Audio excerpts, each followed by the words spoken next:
First of all, welcome to us here at FCK TV as well. You've been at the club now for some weeks. Tell me how it's been so far. Yeah, it's been a fantastic start. I feel so privileged to be given the opportunity to work for such a great club that's obviously been totally dominant in Danish football since their inception. 30 years ago, is it? Yeah, of course it's 30 years ago. And my first few weeks here, you know, it's been a real privilege to start to work with the coaching team and with the medical staff and with the players. And you're our new head of high performance and sports science, as your title says. If you could just elaborate a bit on that, what does it actually mean and what does that role contain? Yeah, in principle, I'm like anyone else here. You know, I'm here to win trophies for the club. I'm here to support the process of making that happen and us being successful in Europe. But as far as my role goes, it's my job to make sure that the physical capacity of the players is maximised. And under that simple statement, it can be quite complex. It's making sure that our staff procedures are set out properly, that we have the appropriate staff to be able to be cutting edge in sports science and sports medicine.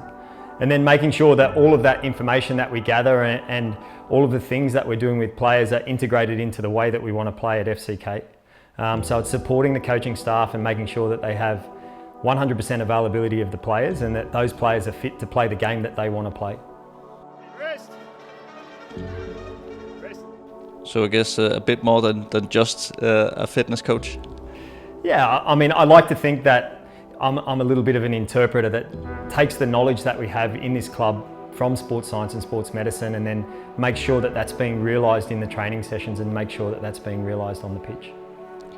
And you have a big team of physios, of coaches and staff in general. How do you make it all click? Yeah, I've just been so impressed with the staff that are here at the moment and working with me. They've been so welcoming to me and making me feel comfortable and, you know, start to implement some of the ideas that I have from the environments that I worked in and the people that I worked with before being at FCK. So as far as, you know, the level of therapists that we have in the club, you know, they're some of the very best that I've worked with and I can see that straight away. So I think the players have got a fantastic environment to be the best that they can be, and that's on lots of different levels. For the players, some of them are growing and developing and we're supporting that process. You know, some of them are a little bit older and trying to maximise those final years, and some of them are about to launch to bigger parts of their career. So in each of those places, it's our role to make sure that in their own way, each player has the opportunity to maximise their potential, whether they're number 1 or number 25 in the squad. And you've been working back home in Australia and also in Japan. Why did you choose to come all the way here to Copenhagen? Yeah, obviously Australia is a long way from the football world that is Europe, and it's always been a dream of mine to, you know, one day move into European football and then push my career as far as I possibly can. I think it's a privilege to be able to work for your national team, and anyone who is born in a country and gets the opportunity to basically do the best job that there is available in your country for your nation.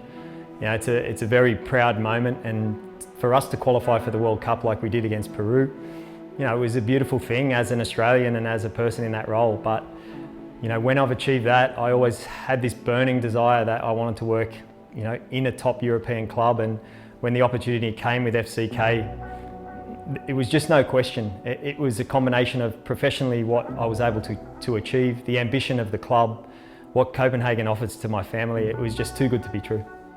And any specific thing that appealed to you? I think actually there's a lot of similarities between Australia and the Danish way of life. You know, I've experienced working in Japan when culture can be just so extremely different to what you're used to, and language can be so extremely different that it makes your job very, very difficult to achieve the things that you want to achieve. But I think at FCK I realised very quickly that I could actually achieve the things that I thought that I could achieve at a club like this. And so I think, you know, with time you'll start to see what we're capable of as a team, both the sports science, sports medicine team, and then, you know, the team and club as a whole. And so FCK gave me the opportunity to do that. And plus the global reputation of the club is amazing, you know, for the small country that it comes from. And I think that's in part due to their success domestically, but also their success in Europe. Anyone told you yet about the atmosphere back home in Parken? I've actually been to one game. I was at a game last year when I was stuck in Europe because of coronavirus, looking at players, and then ended up coming to see a player playing against FC Copenhagen, and I saw one game. And I think when the opportunity came along at a later date and I'd already experienced that atmosphere, like I said, it was another thing that was a no-brainer for me. And what kind of experience, in your own words, are you bringing to the club? I think I've got a very good grasp of what cutting-edge sports science and sports medicine is. And I think that bringing those things and perhaps some different ideas, and especially with the people that I've worked with across sports outside of football, I bring some of those ideas about what high performance means in a sporting organisation to this club. And I think it's not significantly different from what we already have. It's just putting all the pieces together and making sure we understand very clearly what each of our roles are and how we can share that information well between each other to make sure that we're maximising the players. And is it possible to talk about you having a certain philosophy towards your work, or a certain way of training or doing the things? Yeah, I think that a big driver for me, and I think I've learned it from my experiences in football, is to understand the culture. And it's to understand the way that the club wants to play the game, and then that drives the sort of players that we need to be able to play that game and the sort of demands that are going to be placed on them. And then when we break that down further and further, then we start to see in each position exactly what's required from each player, and then I can build those sort of players. And part of that building is recruitment, and part of it is the players that we have here, and making sure that we understand that they are capable, and especially given the season that we have ahead of us, of coping with the demands of the game on a daily basis in training, but also when we have 3 game weeks consistently being thrown at us because of the World Cup this year, we're ready to handle those periods. Could you give me an example of a new way you're doing things after you coming in, new ideas? Yeah, I think for a player to be robust, like to be resilient and able to cope with the demands, it comes from 2 areas. I think it comes from, I'm very focused on the spine and the way that tissue runs through the body, and making sure that that tissue is capable of doing the things that a footballer is required to do. And then the second part of that is understanding what the worst case scenario is for us during the season, especially during the first half of the Superliga and European competition this year.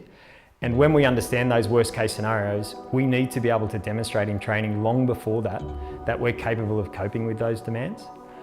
So I think that we're well on the way, and we have projected planning to make sure that we're very ready for those periods, and all the players are ready for those periods. And I think if we meet those worst case scenarios and the players are able to cope with that, we'll be very confident that those periods won't have any effect on us.